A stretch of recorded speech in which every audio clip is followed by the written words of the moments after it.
If I was PCSing in Norfolk this summer, knowing exactly what I know now, I would do things completely different. And I've done this move twice. As a matter of fact, I've helped numerous clients make the same exact move to Hampton Roads in the Norfolk area as well too.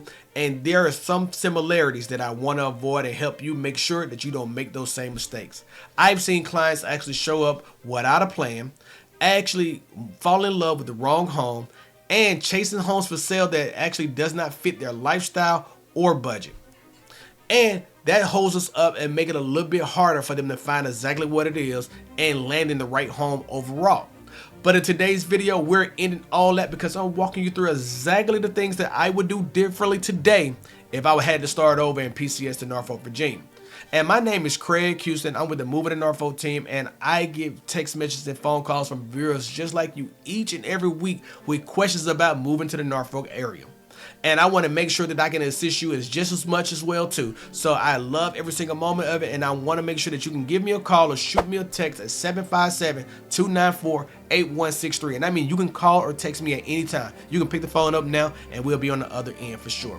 But I also want to make sure that you understand if you are looking to get more information and you want to know exactly what it is that you want to know about the Hampton Roads market, this is why I encourage you to go ahead and subscribe to the channel and ring that notification bell so that way you can be the first to learn about any and everything that's going on in the Hampton Roads market, especially in Norfolk, Virginia as well too. So regardless if you're moving in 9 days or you're moving in 90 days, we're ready to knock it out the park with you, and we're going to be giving you straight information that you can use, not theory, no fluff, just straight facts on how it feels to move to the Norfolk, Virginia market.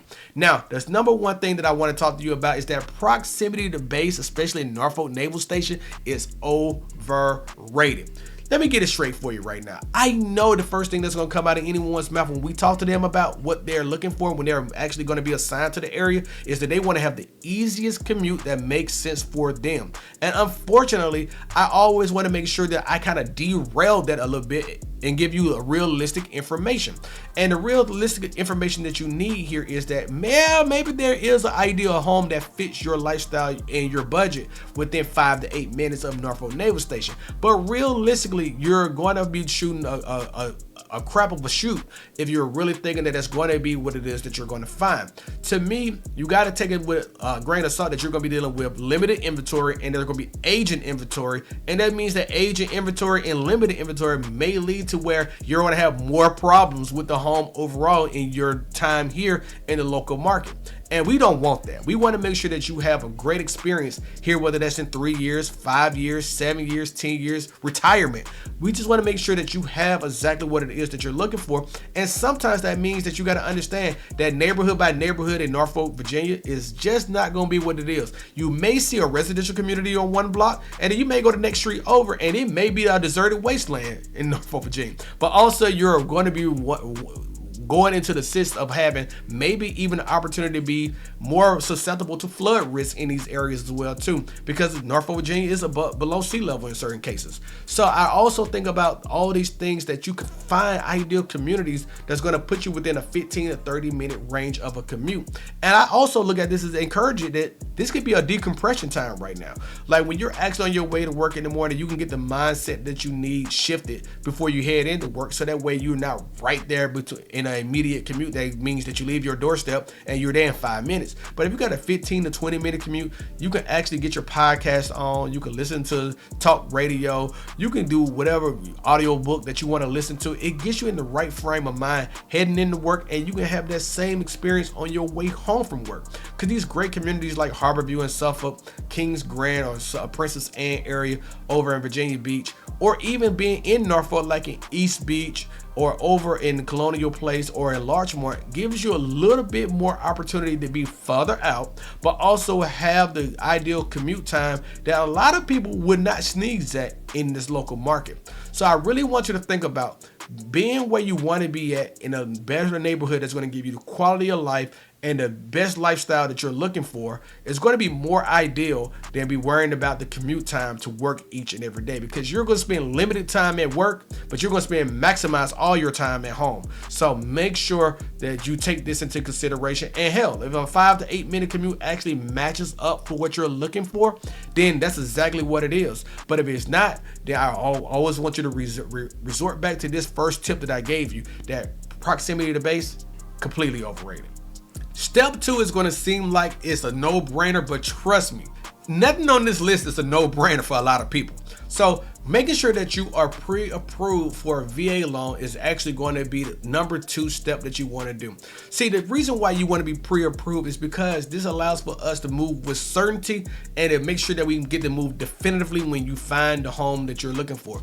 In this market right now in Virginia, I don't know about the rest of the world, but in Hampton Roads, homes move fast in this market, and we are positioned well in a situation where PCS season is always in full go or in our local market, especially during the summertime. And it's going to take you being ready to pull the trigger in a lot of cases on a home, where a lot of times you may find in other local markets you may have 10 to 15 days to consider if the house is the right house for you. But in this market, if the house is priced right, is in well condition, and is presented correctly, competition is going to be fierce, and a lot of times they're going to receive multiple offers on these homes as well too, especially if they're in the right city like Virginia Beach, or in some cases directly in the best neighborhoods in Norfolk, Virginia. So what I really want you to understand is that you need to be pre-approved when you're coming to this local market, and you need to be ready to shop. And in certain cases, if you're PCSing and you're trying to land a home before you get here, we have tactics at our disposal where if you're pre-approved, we can go out and get video virtual showings done for you to make sure that you do not miss out on the well-equipped inventory that comes available at a time of day, any time of the day. So with that being the case for us, we want to make sure that you understand that yes, you want to make sure that you're pre-approved, but not just pre-approved. We want you to understand what your budget really looks like.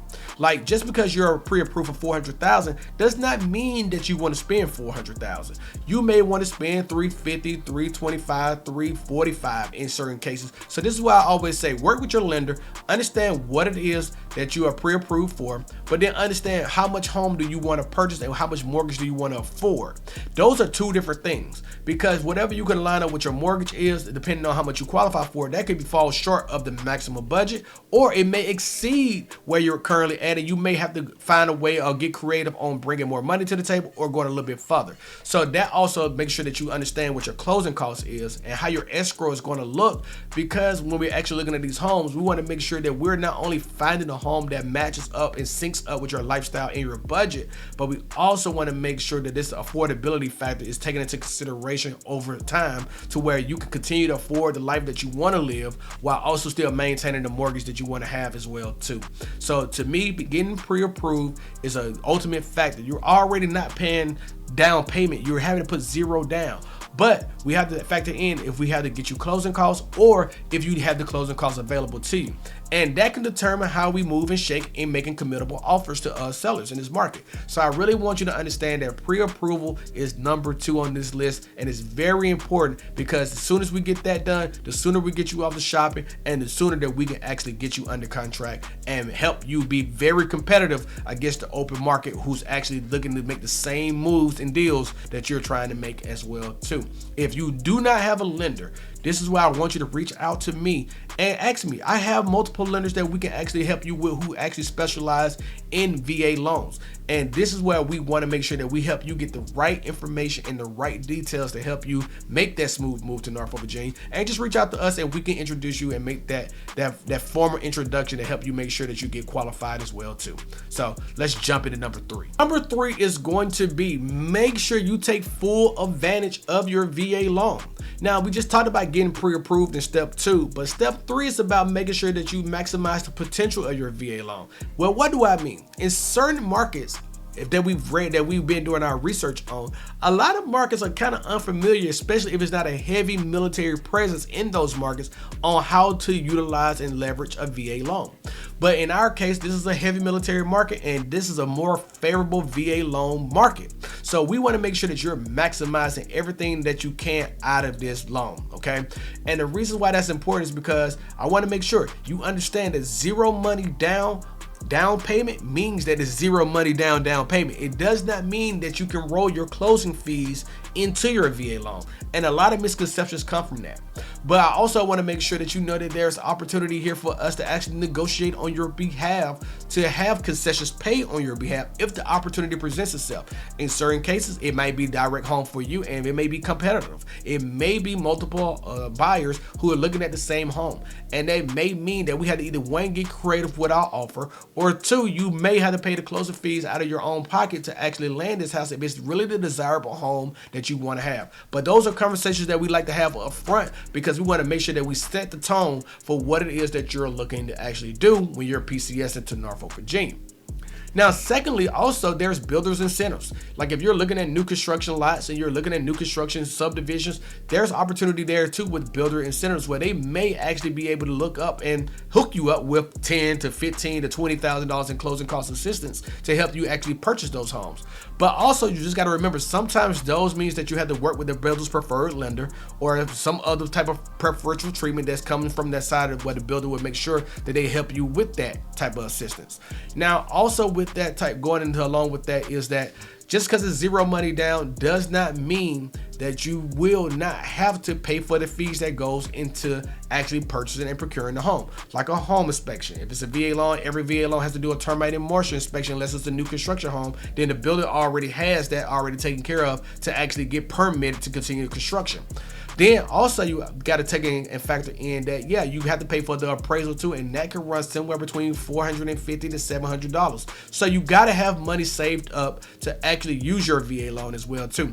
But don't worry, what have you already used your VA loan and you're relocating from another area and you're renting out your property? Well, this is what we say we need to look and see how much you have left over entitlement of, because you may have a leftover entitlement to where you may be able to purchase a substantial amount of home without having to still put money down. But if you do, then there's a calculation where we can show that the minimum amount that you would have to put down is going to be very minimum compared to doing a VA loan, doing a conventional loan, or FHA loan. So those factors are things that we take in consideration, but that means that we have to get your VA entitlement, your certificate of eligibility from the VA, and we go through that with you in the process. So make sure that you understand that just because you use your VA loan before, it does not mean that you're out of entitlement. We just need to see how much entitlement that you have and find out the affordability of it. So let me give you an example of what I mean when I say VA entitlement left over. Well, what I mean is, like, potentially I had a client before who actually wanted to purchase their dream home. They moved from a condo, they wanted to move up to the next house, purchase the next house, but they wanted to keep their condo as a rental. So what we did was we pulled a certificate of eligibility. This candidate, actually client, had leftover eligibility where they could actually purchase up to $480,000 worth of home in purchase value. So we found them a home that was actually at $460,000. They actually purchased that home, and they did not have to bring money to the table because they didn't have to bring a down payment, and we actually negotiated seller closing costs proceeds on their behalf. So there is opportunity for you to have two properties where this client now has $1 million worth of real estate in the area of 757, where they do not have to put up any money on either one of those homes.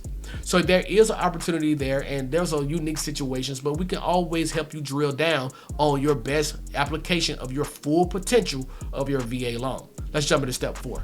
Step 4 is going to be, I always want you to prioritize neighborhood over house. Here's the thing. Every buyer typically is going to say, I want 3 bedrooms or more, 2 baths or more, and I want an open floor plan, and I want a gourmet kitchen, and I want a big, beautiful backyard and master bedroom. And I get it. That's always going to be the specs. But really and truly, homes that you can put into your lifestyle, into your budget, is always going to become the contributing factor. But I think also the main thing is going to be neighborhoods. You want to prioritize your neighborhoods when it comes to Norfolk, Virginia. And I think about that a lot because I want to make sure that you understand that, yeah, you can have that house, but even if you have that house that gives you all those bells and whistles, is it going to be fit for what your lifestyle really is? Is it going to be in the right school zone that's going to be a strong school zone for your kids? Is it going to put you in the right commute times? Is it going to make you feel safe and comfortable when you're walking outside? All those things are factors to me. So to me, I always want you to think about prioritizing the neighborhood over the house. And here's some of the things that I think that you should consider when you're prioritizing the home over the house, or the neighborhood over the house. You want to make sure that you are within that, when you go outside and you're actually evaluating this property and you're looking at it, you want to ride past this home in the evenings at 6 p.m. or after, just to kind of get a feel for what's really going on in this community. And if you can do it on the weekends, I always want you to suggest that you go after 12 p.m. In the noon time as well too on the weekends. Now, I've had clients tell me that they've rode through neighborhoods and they've seen people out in the yard with lawn chairs, and they felt like that was just a downside to that neighborhood for them, but eventually realized that the neighborhood was just a great neighborhood overall. The feel of it was just a great fit for them, but the first initial impression did not make them feel that way. Secondly, I've seen clients also tell me that, you know what, yeah, this neighborhood seems a little rough, but you know what, over a minute, this neighborhood had the house with all the bells and whistles, but they realized that they could not live in that neighborhood as well too, because it just was not an ideal fit for them. So to me, it's never about what you're seeing from the outside or with the bells and whistles. It's about the fit and the feel of the community that you're going to be centering yourself in each and every day. You may not like riding into a neighborhood that's in a subdivision with an HOA that has multiple cars on the side of the street parked in front of every house. You may feel like that's too crowded of a neighborhood for you, and that could be a downside for you. So you gotta make sure that you give yourself an opportunity to understand exactly what it is that you're looking for in a neighborhood. So not only should you be worried about if it's in an HOA or if it's not HOA, you shouldn't just be worried about if it has all the specs that you're looking for in the home, because you can always find the specs. We can find, there's going to always be inventory for those specs, but that neighborhood feel is always going to be the one that's going to keep coming back up in every situation. And does your neighborhood carry or put you within close proximity to the amenities that you love? Like your shopping, grocery stores are important to a lot of people. Daycares may be important to a lot of people. The school zones that's accompanying that neighborhood is going to be very particular too. And I always want you to research the neighborhood school zones by actually going to the public schools website. If you don't go there, let me tell you, you can always find that school zones are always going to be shifting and always moving. And it'd be one thing to move into a house thinking that that school zone was going to be servicing your community, and then find out the next year that it actually shifted to another community while you was looking at another house in that community. So those are always key factors that I always consider that you want to take into consideration. And we will always help you through this process each and every time. And we definitely want to make sure that when it comes to that neighborhood, just because you found that house, that you want to make sure you understand if you're in the right proximity of mindset when it comes down to like flood zones, but making sure that you're not going to be able to just say that you're not in the flood zone. But we're going to look it up. FEMA maps change all the time, and we want to make sure that we help you with that as well too. And this always centers back around the time frames of you want to make sure that you're giving yourself the full potential benefit of PCSing smoothly to Norfolk, Virginia. And I mean, any and every time, you want to make sure you're doing it correctly. So that's our step number 4. And if you're a PCS in Norfolk this summer, it's things that you just can't control. There are always going to be some things that's out of your control, like when you get your military orders, the timelines that you have for actually relocating, and even all the way down to your flights or how you're going to commute to get here. So one things that you can control though, you can have a plan. You can create a plan, and you can work with an agent who knows how to embrace your plan and put you in the right frame of mind to help you make a smooth move to Norfolk, Virginia.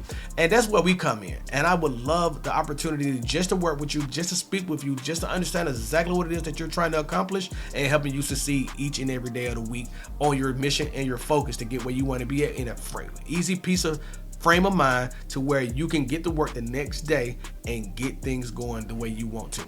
If you want to get my PCS buyer strategy guide for people who are relocating to the local area of Hampton Roads, definitely I want you to go ahead and shoot me a text or give me a call at 757-294-8163. I mean, go ahead. I really want you to call me or text me at any time, because we're ready and equipped to help you make that smooth move to Norfolk, Virginia. And I want to make sure that you understand, if you found value in this content, I want you to go ahead and hit us with a like, subscribe to the channel, and ring that notification bell so that way you can be the first to learn about any and everything that's going on in the Norfolk, Virginia market, especially in Hampton Roads as well too. Now, if you enjoyed this video, I really encourage you to watch out for this video right here, because that one right there is going to be a banger as well too, and it's going to make sure that it even keeps you more informed on how to handle your next coming move to Norfolk, Virginia. I'll catch you in the next video. Y'all stay safe. Peace.